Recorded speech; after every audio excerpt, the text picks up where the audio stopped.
Cerita ini dari Mbak Ana yang berusia 27 tahun. Di tahun 2020, Mbak Ana kerja di sebuah kantor dan dari sini dia kenalan dengan seorang pria, sebut aja namanya Ferry. Ferry sering banget minta nomor WA Mbak Ana, tapi nggak pernah dikasih karena Mbak Ana ngerasa risih. Ferry suka pegang-pegang, suka narik-narik, kayak genit gitu. Ferry sering banget ngasih makanan, minuman, tisu, pokoknya barang-barang kecil. Dan awalnya Mbak Ana tuh nggak tahu kalau barang-barang yang dia terima dari si Ferry. Terus gak tahu kenapa, Mbak Ana mulai ngejar-ngejar Ferry. Dia juga nggak tahu kenapa tiba-tiba suka. Tapi semenjak dia suka dengan Ferry, mereka kayak pacaran gitu kan. Mbak Ana sering ngedenger suara petasan di dalam rumahnya. Sering juga ketindihan. Dan mulai kesurupan kalau sholat dan ngaji.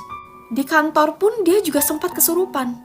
Jadi Mbak Ana dibawa untuk ruqyah, terus ketahuan ternyata dia dipelet biar ngejar-ngejar si Ferry ini. Dia sadar tuh, sempat seminggu sehat. Mbak Ana ngejauh karena dia sudah sadar. Terus tiba-tiba Mbak Ana lumpuh, tapi cuman di jam-jam tertentu. Cuman saat maghrib sampai subuh, kalau pagi sampai sore, dia bisa jalan.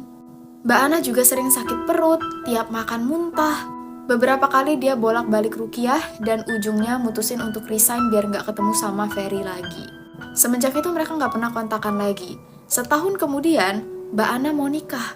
H-10 menjelang pernikahan, tiba-tiba ada yang ngubungin Mbak Ana dan ternyata itu Ferry. Ferry langsung nanya, "Mbak Ana apa kabar? Mbak Ana udah nikah belum ya?" Mbak Ana berusaha kalem. "Aku baik-baik aja kok Ferry. Oh iya, aku udah mau nikah nih, nanti datang ya, aku undang." Udah tuh, cuman ngomong itu doang. Mbak Ana juga langsung ngeblok nomor Ferry. Terus ada nomor dari telepon lain yang masuk, diangkat. Ferry juga nanya hal yang sama lagi. Langsung diblok juga oleh Mbak Ana. Dia bingung kan, setahun ini udah bisa lost contact, kenapa tiba-tiba udah mau nikah nih dihubungin lagi. Waktu Mbak Ana nikah, Ferry nggak datang. Untung banget dan nggak ada problem sama sekali. Alhamdulillah pernikahan lancar-lancar aja. Tapi emang Mbak Ana setahun setelah menikah belum dapat anak. Mereka udah ke dokter, nggak ada masalah. Cuman ya mungkin belum waktunya aja, belum rezeki gitu kan. Suatu hari Mbak Ana main ke rumah temennya. Adiknya temennya ini ternyata katanya anak indigo. Dia langsung nanya ke Mbak Ana, "Mbak, kamu sering sakit pinggang gak?" Mbak Ana langsung kayak jelek. Bener sih emang dia suka sakit pinggang, tapi kirain ya sakit pinggang biasa ya. Orang indigo ini bilang ke Mbak Ana, "Itu Mbak, ada makhluk yang berusaha untuk gangguin biar Mbak Ana tuh nggak hamil." Mbak Ana langsung disuruh untuk minum air yang udah dikasih doa, dan entah kebetulan apa enggak, bulan depannya Mbak Ana langsung hamil. Mbak Ana seneng banget tuh, tapi masuk bulan kedua, dia tiba-tiba mimpi. Didatengin kakek-kakek yang dia nggak kenal. Kakek ini bilang, "Mbak, kamu hamil ya? Sini aku elus dulu perut kamu." Dan di dalam mimpi itu Mbak Ana nggak bisa nolak, jadi kakek ini ngelus perutnya. Itu mimpi aneh pertama. Besoknya mimpi aneh yang kedua. Mbak Ana mimpi dicetuk oleh ular, tepat di bagian perut. Dan begitu bangun, hari itu Mbak Ana ketemu dengan ular yang persis sama dengan yang dia mimpiin. Besoknya perutnya keluar darah, keguguran. Wallahu a'lam.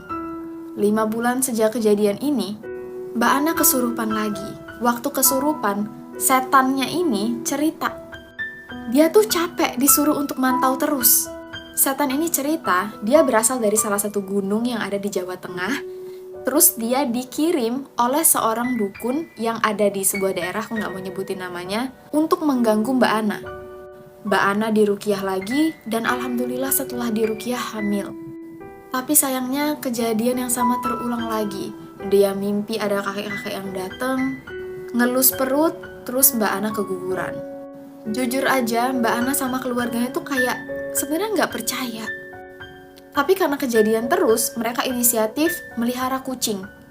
Karena mereka dengar melihara kucing bisa menangkal hal-hal goib. Masalahnya, kucing yang mereka adopsi tiba-tiba selalu meninggal. Mereka sampai adopsi 21 kucing yang satu persatu mati, dan matinya tuh kayak kesurupan kecekik. Ada juga yang keluar darah dari bagian belakang, dari bagian mata, dan lidah mereka tuh selalu kejulur. 21 kucing. Padahal orang rumah sudah inisiatif nyetel YouTube murotal biar kucing-kucingnya tuh nggak tiba-tiba kesurupan lagi, tapi tetap aja sama. Ya udah, Mbak Ana kembali di ruqyah dan gitu terus. Tiap di ruqyah alhamdulillah bisa hamil, tapi selalu digangguin sampai Mbak Ana trauma. Dan mimpi kakek-kakek ini bener-bener cuma dateng kalau pas Mbak Ana lagi hamil aja. Belum lagi setiap hamil dia selalu ngeliat penampakan, mulai dari poci, muka hitam, kunti. Dan jujur sampai sekarang Mbak Ana trauma buat hamil lagi karena banyak banget problemnya. Sampai sekarang Mbak Ana masih mencari pertolongan dan dia bilang kalau misalnya salah satu dari kalian ada yang bisa membantu dia, please infoin. Menurut Mbak Ana, dia emang pernah kayak nolak agak kasar gitu dan mungkin si Ferry-nya tersinggung makanya jadi kayak gini.